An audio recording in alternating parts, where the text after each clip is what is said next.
একজন আল্লাহওয়ালা ব্যক্তিকে প্রশ্ন করা হয়েছিল, হুজুর আমি সুখ পেতে চাই, সুখী হতে চাই, আমি কি করব? তখন শুধু উনি একটা কথা বলেছেন, আল্লাহ যা দিয়েছে সেটার উপর খুশি হয়ে শুকরিয়া করতে থাকো, তোমার মতো সুখী পৃথিবীতে আর কেউ হবে না। সুবহানাল্লাহ।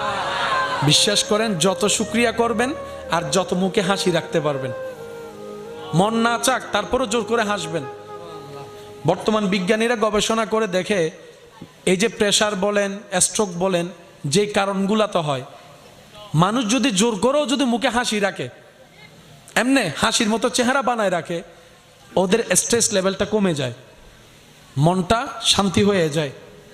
আর হাসি মুখ দেখলে অন্য মানুষের যাদের মন পরিষ্কার তাদের চেহারার মধ্যেও হাসি ফুটে যায়। সুবহানাল্লাহ। একজন আল্লাহওয়ালা ব্যক্তিকে প্রশ্ন করা হয়েছিল, হুজুর আমি সুখ পেতে চাই, সুখী হতে চাই, আমি কি করব?